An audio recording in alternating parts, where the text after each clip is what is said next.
At long last, it's officially official. The Texas Longhorns are members of the SEC. When we say it just means more, there's two more schools now to add to that, Texas and Oklahoma. But again, we're focused on the Texas Longhorns on Hook'em. Our good friend Brad Kellner of Texas Sports Unfiltered. At this point, you're probably very familiar with Texas Sports Unfiltered and Brad, because, of course, we go there live Monday through Friday, 4 to 5 p.m. Eastern, 3 to 4 Central. We've enjoyed every second of it and appreciate him giving us the opportunity. And now, again, we have Brad on the airways. BK, what's going on, man? Great to chat with you once again. Chris, always a pleasure, and least I could do, since you guys join us every single day. You know, me coming on with y'all and the SECU crew once a month is nothing. So thanks for having me back, and yeah, excited that this day is finally here. We've all been talking about this for years, and I don't know if it's still fully hit me yet that Texas is an SEC school, but man, it is wild, and I just can't wait for the next academic year to begin, to where we can actually see some of these conference matchups. It's going to be fun for us. It's going to be fun for y'all. It's going to be fun for fans across the country. I'm pumped that today is finally here. It's finally here. Again, we've been looking forward to this, BK, for quite some time. Let's go back to when that announcement was made. I think it was June of 2021. You were talking about off air how Junes have just been, for whatever reason, it's like the news dump month for whatever reason. But it was 2021. It was 3 years ago that we learned about this, that Texas and Oklahoma both had joined the league. But when you heard this news for Texas, what was your immediate reaction to the news then?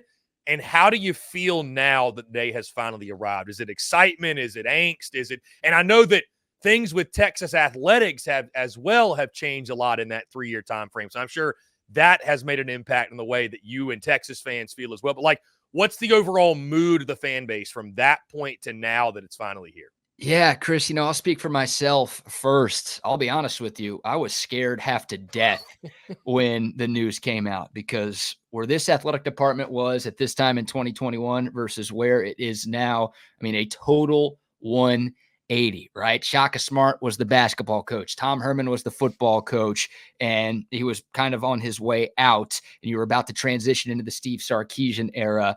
Baseball with David Pierce actually was performing pretty well at that time, but still, in the big three sports, there was a lot of uncertainty with where Texas was. And in the biggest of those big three sports, Texas was in the middle of a long rut that continued beyond the announcement. So, yeah, I was thinking, oh, my God, this current iteration of Longhorn football going up against SEC schools week in and week out, I'm thinking, dude, we're going 5-7 in the Big 12 some years. Are we going to go like 2-10? Like, is it Texas v. Vanderbilt for last place in this conference? I'm not even kidding. Like, I was like, oh, my God. I knew I should have been excited, but I'm like, we better figure our stuff out before this move actually happens. And then boom, I mean, what a total change for the entire athletic department, but especially the big three sports, with Texas coming off of the Big 12 title and the trip to the playoff. And obviously that win in Tuscaloosa. Baseball, we've all been talking about it all week long. The Jim Schlossnagle hire, you feel like you've got a guy with a proven track record of success in that conference who's going to lead you to success in that conference. And then basketball, Texas thought they had their guy with Chris Beard. They, had to move on from Chris Beard. And funny enough, he's at Ole Miss now, so Texas will get to see him again. But it feels like the basketball program's in a good spot too. So for me personally, yeah, I went from, oh my God, how is this going to work, to, all right, no, we feel really good about this working. Yeah, we know this conference is a hell of a lot better. Yeah, life is about to get a hell of a lot harder, but we feel pretty good about Texas's chances to make some noise early on in the SEC. Yeah, BK, I wanted to go there next because you mentioned it's crazy how just in a 3-year time span, that's not that long, but it's forever in college athletics, because so much can change, obviously, with players, but coaches as well, and administration. And so now we sit here and we'll focus on the big three sports first.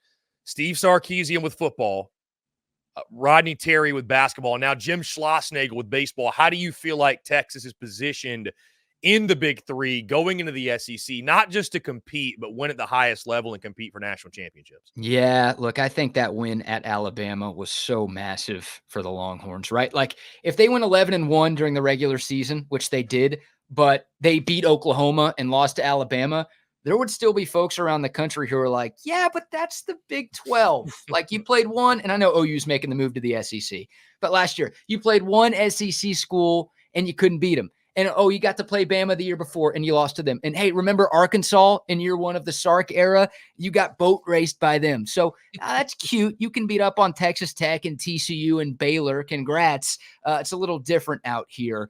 That win at Alabama, like, it did a lot for me as a Texas fan, but I think it did a lot for folks across the country.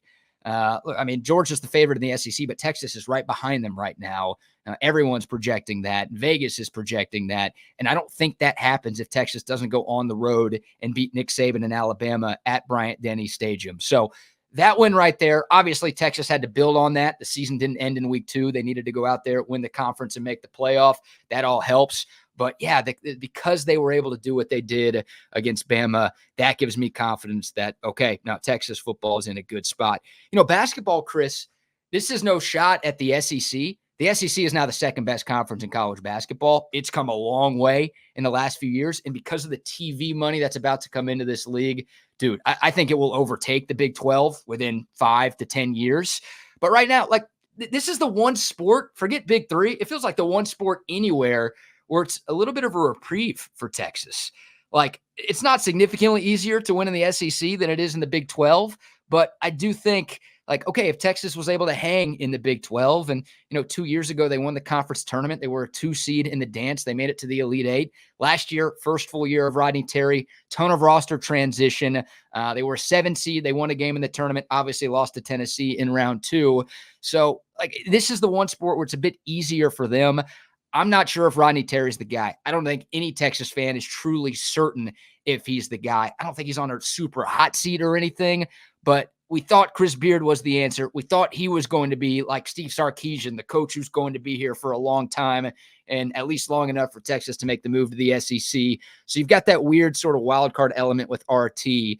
So of the Big 3, basketball is probably the one I feel worst about, but I still feel like Texas is going to be able to compete. I don't think they'll win the SEC this year, but should they be a top 4 or 5 team in the league? Yes, absolutely. And then baseball. Like, Chris, this time last week, you asked me how I feel about Texas baseball. I would have said that any sport, volleyball, swimming and diving, tennis, golf, anything, top to bottom, baseball would have been at the very bottom of my confidence list for, like, how I felt about Texas going into the SEC. Because, same thing, the Sark win at Alabama was for football.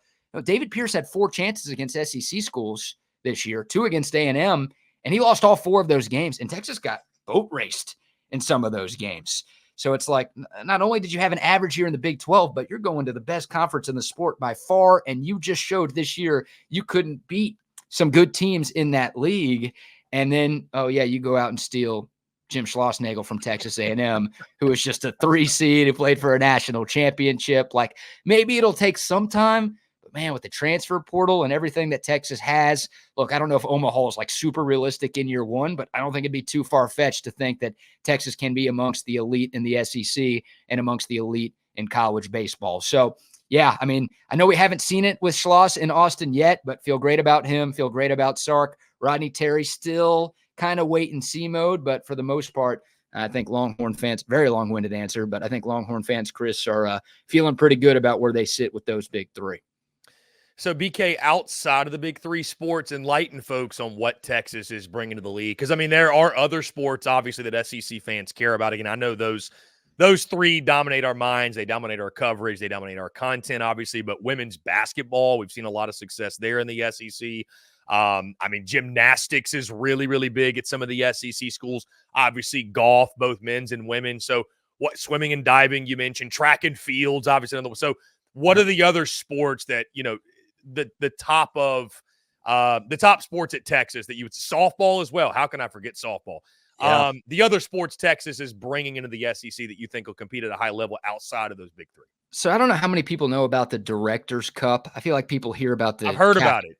Yeah, the Capital One Cup, they advertise for that all of the time. But the Directors Cup is an all-encompassing competition for athletic departments across college sports. And Texas has won that in 3 of the last 4 years. Like, for decades, Stanford will win that every year because Stanford dominates the Olympic sports, right? Like, they dominate it, and it's like nobody else even plays these sports. Of course you're going to win the championship every year. Well, Texas has caught up, and they've won, once again, this Directors Cup in 3 of the last 4 years. So, I mean, volleyball, we'll start there. Back-to-back national championships for Texas volleyball. So they're going to come into the SEC. They're going to be the favorites to win the SEC, I would think, in year one. Softball, OU's got to be the favorite. They've won 4 straight championships, but Texas was the 1 seed this year. They finished runner-up in softball. It feels like the Longhorns are close. Women's basketball is going to be fun. Vic Schaefer, former Mississippi State coach, done a great job. Been in Austin for 4 years. He's been to the Elite Eight 3 times. Texas has a legit shot to win a national championship. The Longhorns lost their best player early this past year, still made it to the Elite Eight as a 1 seed. I know Dawn Staley's there. She's awesome. Chris, I don't know if I've told you this. There is not a person in the world who scares me more than Kim Mulkey. Dude, I would rather be like trapped in a dark alley with the late O.J. Simpson, Ray Lewis, Aaron Hernandez, any of them over Kim Mulkey. And she was obviously at Baylor, and she was a thorn in Texas's side there. And I was like, oh, thank God she's going to LSU. Now we don't have to deal with her anymore. We got to deal with her again. But still, women's basketball is in a great spot. Men's swimming and diving. Eddie Reese was the name of the legendary coach. He won like 15 or something national championships here. He just retired, but Texas hired Arizona State's coach. Arizona State just won the men's swimming and diving national championship. So I won't go sport by sport, but Texas won 15 Big 12 titles this year. Are they going to win 15 in the SEC? No, it's better. But like, I know, like you said, people focus on the Big 3. Texas might not be top of the top in the Big 3 right now, although it feels like they're close. In some of the quote-unquote other sports, they're going to come into the SEC, and they're going to win the conference in year one. I'm just letting people know right now. So, BK, one of the top talking points this offseason, and again, looking ahead and looking forward to Texas and Oklahoma being in the league, is that rivalry, Red River. And where does it rank immediately amongst the best rivalries in the SEC? There's been many folks that have said it's number 1.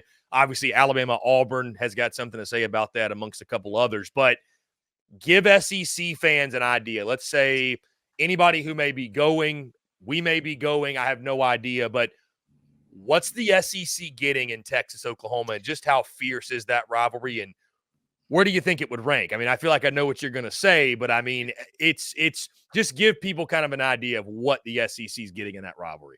You know, I'll start with the ranking question, right? Like, I haven't been to the Iron Bowl before. I haven't been to the cocktail party before. I haven't been to Alabama, Tennessee before. Like, so it's hard for me to give the fairest evaluation of where things stack up. But I do know, Chris, there's no atmosphere like the atmosphere you get at the Cotton Bowl the second Saturday in October. There's nothing like it, because not only do you have what's going on inside the stadium, you've got the State Fair of Texas going on outside.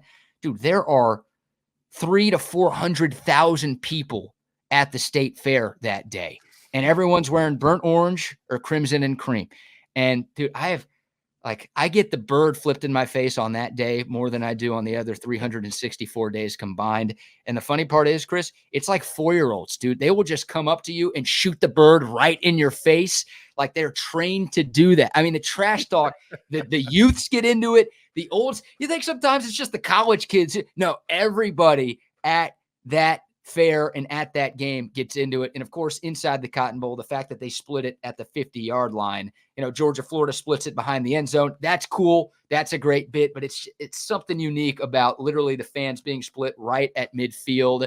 To me, you get that atmosphere. That's always going to beat a home and home. Like Alabama, Auburn, I'm sure when it's at Bryant-Denny, I'm sure when it's at Jordan-Hare, sick, crazy, second to none. But when you get like 50% of the crowd going nuts and the other 50% of the crowd basically crying in their hands after every single play, and then you get the State Fair besides that, it might be second to 1 or 2, but it ain't second to many in the country, Chris. So I've encouraged you, and I will encourage everyone watching this right now, at some point in your life, put it towards the top of your bucket list. Get to a Red River Shootout in Dallas, because it's unlike anything you can find in sports.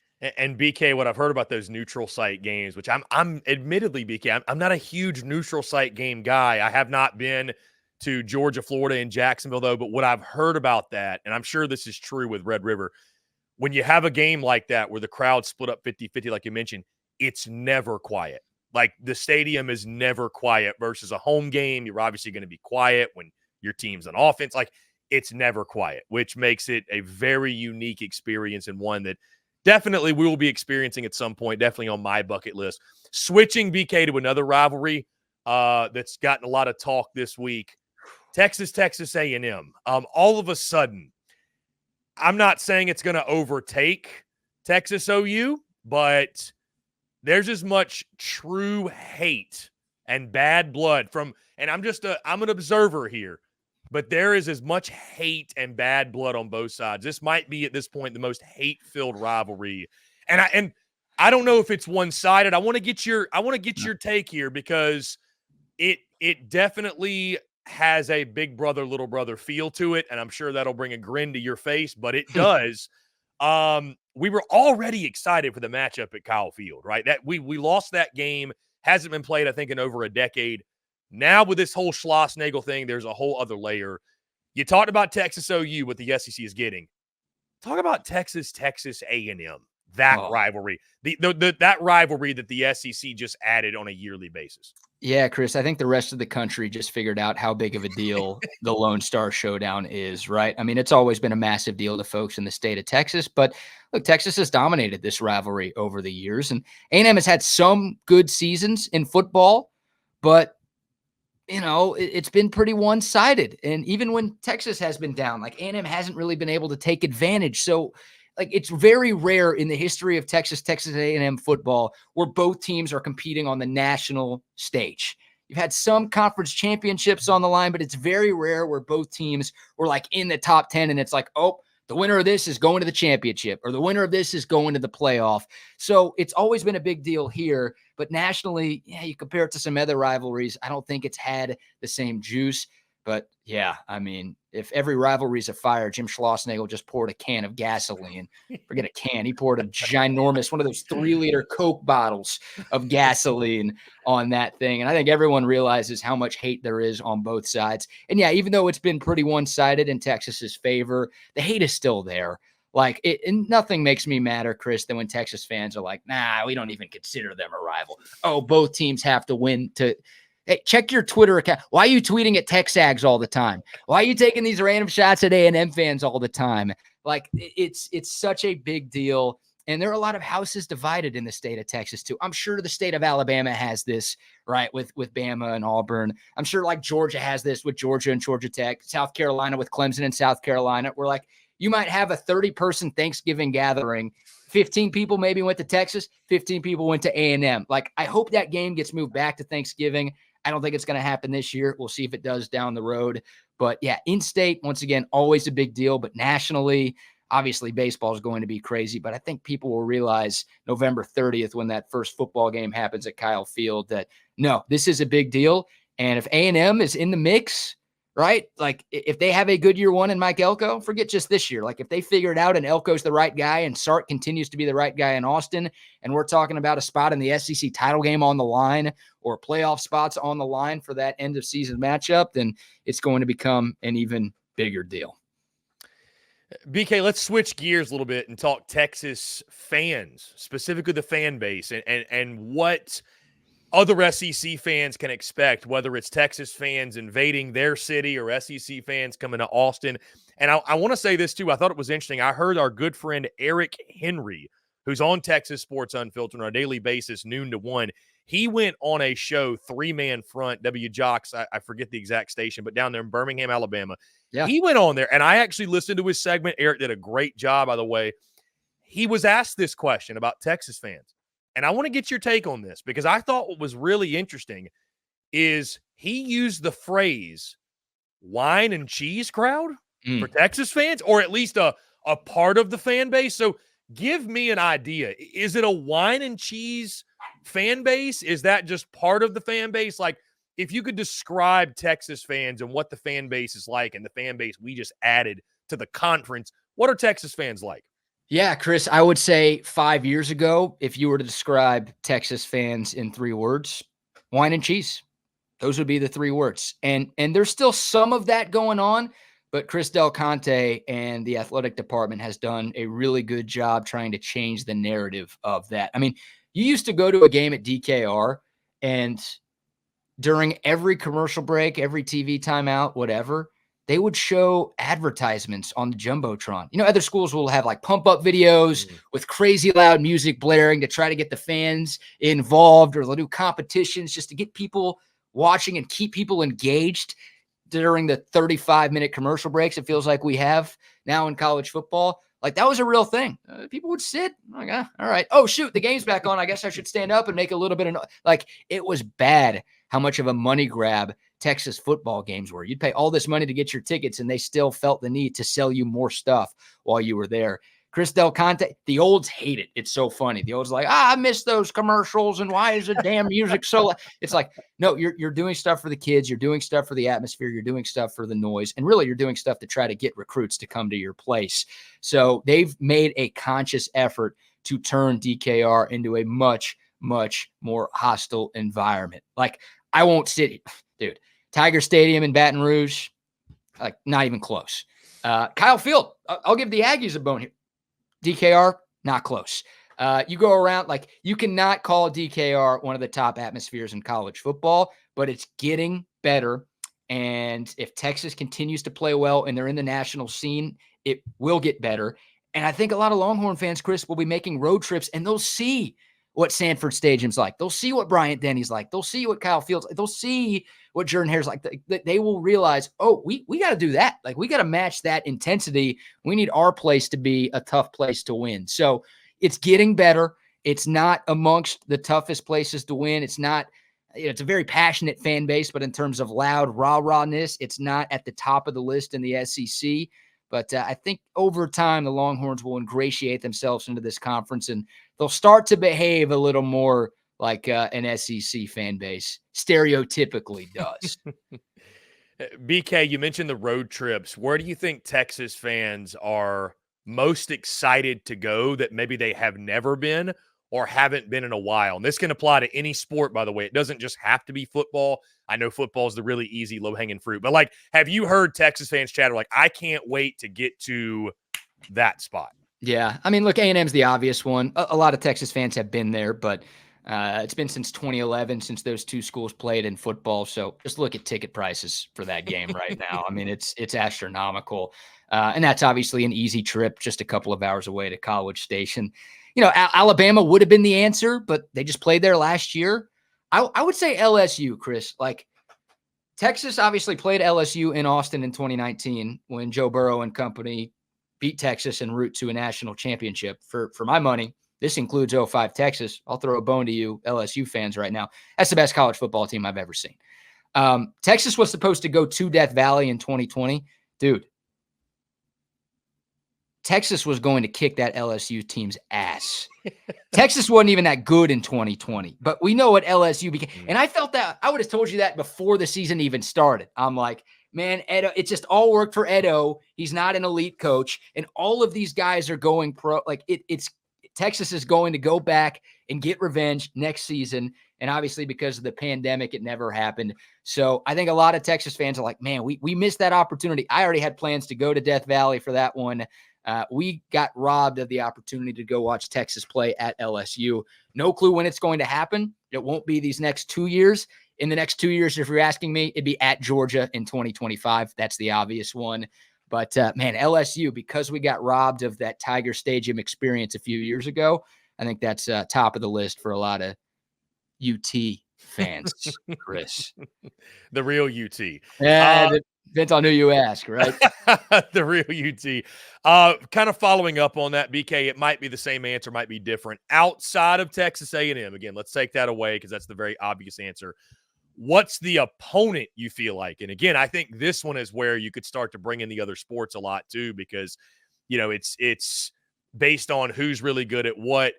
Is there an opponent that Texas fans you feel like are really, really looking forward to matching up with? Whether maybe it's Georgia, maybe it's, like you said, Bama happened last year, but I mean, is there an opponent that this program has not gone up against that now being in the SEC really looking forward to taking on in all the big sports? I'm looking forward to Florida as long as Billy Napier's the coach. No, the real answer, Chris, there's three, and we've talked about two of them. Oklahoma and A&M are 1 and 2, but Arkansas. So I'm 30. That's a good one. Yeah. I'm 30, right? I think I got a little facial hair coming in. This is awesome. First time for everything, Chris. I might have to shave at some point. So I know I'm supposed to hate Arkansas, but it's been a long time since Texas and Arkansas have been in the same conference. Now, they've met a few times in various sports. Hell, the last 2 times these 2 teams played in football, things did not go well if you're a Longhorn fan, right? The game in Fayetteville a couple of years ago, and then that Texas Bowl where Brett Bielema called it borderline erotic to beat Texas the way that they did. There is some bad blood. So, like, for my age and younger, like, we don't have, I think we'll get it pretty quick. We don't have the same hostility towards the Hogs that older Texas fans do. But yeah, for older Texas fans, man, especially because the last few times we've met have gone so poorly, man, Texas, like, we cannot wait to reignite that rivalry. So it seems like Sankey's going to get it right. We'll see what the pods look like when the conference gets kind of realigned within the realignment. But because, Texas is playing all 3 of those teams in football the first 2 years, it feels like if there are pods, that's going to be the 14 pod right there with Texas, with A&M, with OU and Arkansas. Like, that game coming back, so many sort of, I feel bad saying older because it's like 30 plus Texas fans are really, really pumped. And I know Arkansas fans are too, because as much as Texas hates Arkansas, I think Arkansas, it's up to here. I think they hate the Longhorns even more. So that's going to be fun for, I think, both sides. Brad Kellner, Texas Sports Unfiltered, one of the best in business. BK, one last thing and we'll get you out of here. Speaking to SEC fans everywhere, what's the one thing you feel like they need to know about Texas fans across the board as the Longhorns enter life in the SEC? Well, we'll steal your coach if he's good. I think Texas Tech fans found that out a couple of years ago. I think Texas A&M baseball fans just found that out a couple of days ago. It feels like, we're willing to do whatever it takes to win. In all seriousness, man, it's hard. I don't know how to answer that. Like, most of the fans don't mind horns down. I'll say that right now. Now, it's ridiculous. What is it? The Simpsons or Family? I can't remember what show it is, but where they have that countdown and it's like days since last tragedy. There's like a countdown where it should be days since UT coach freaked out about horns down. Like, Mac Brown hated it. Rodney Terry obviously had that incident last year that people couldn't stand. Like, some people obviously don't like it, but the vast majority of this fan base, they don't care. And some of us, myself included, we love it. I love no other school gets that treatment. Like, no one goes to A&M and does this. Like, no one does that. So to me, it's like, oh, it's flattering. West Virginia and Texas A&M are playing and they're doing horns down. Cool. You got Texas on your mind. That's great. So that's sort of the one, like, I can't, in Twitter, someone sees one tweet with a fan complaining and they just assume every Longhorn fan hates horns down. But the majority of us, we are okay with it. And Austin is not that bad of a city. And now I'm just starting to give all sorts of PSAs here. I don't even know where I'm going with this, but we're excited. Look, we know how good the SEC is. We know it's going to be a challenge. It's going to be a lot of fun, and we're grateful, man. We are grateful to be welcomed in, hopefully with open arms. But, man, the best conference just got better. You're adding 2 blue blood football programs and really 2 great athletic departments and 2 passionate fan bases. It's what the SEC is all about. And it might take some time to get used to seeing these 2 schools in the SEC, but I think sooner rather than later, people will be excited that this move went down the way that it did. And just remember, folks, when you're throwing horns down somewhere, BK is smiling and laughing and just making Chris, fun of you, really. The best is, like, A&M and OU fans, they will buy Longhorn decals and stick them upside down on their car. It's like, oh, you're giving money to our university.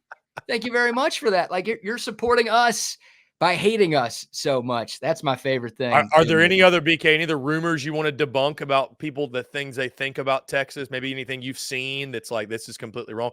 Because I've heard Austin's a great place, but I've heard both, actually. So that's interesting. Yeah. Look, it's different, right? I mean, how many? I think there are only 2 SEC cities that have international airports, and the other one's Nashville. And, like, Vanderbilt, with all due respect, like, Vandy squanders how great Nashville is. Right. So it's a huge city with a great college, where it's like most SEC schools are great college towns, and not like one is better than the other. But man, Austin's one of the fastest growing cities in the country for a reason. So plenty of reasons to dunk on it. If you do come visit in the summer where it's like 100 degrees, so you think the place sucks. Don't come in the fall or the spring, because then you'll end up wanting to move here. But nah, man. I mean, look, every fan base, this is old man soapbox here. I'll keep this quick, I promise. Every fan base has bad apples. It's just how it goes. So yeah, you might encounter some Longhorn fans on Twitter and be like, oh, BK saying they don't care about horns down. Well, Drew 264326 on Twitter said, I can't stand, like, every fan base is going to have some of those. So that's how it goes. But I think overall, Texas is a generally nice, respectful fan base. The Southern hospitality, like, if y'all come to games in Austin, I'd like to think, I'll speak for myself, I'll welcome you with open arms. Hopefully everyone else is too. And once again, we're excited about the move to the SEC. We're excited to see Georgia fans in town. We're excited to see Florida fans in town, Mississippi State, Kentucky, all of those schools this year. It's going to be a hell of a lot of fun. So old man soapbox rant over.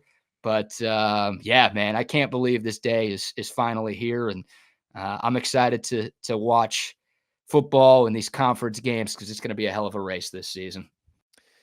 Brad Kellner, Texas Sports Unfiltered. Again, guys, you're going to need somewhere to follow the Longhorns. BK, let folks know where they can check you guys out. Yeah, I appreciate that, Chris. Same as y'all. We're on YouTube. We're on Spotify. We're on Apple Podcasts, Facebook, Twitter, Instagram. Just search Texas Sports Unfiltered.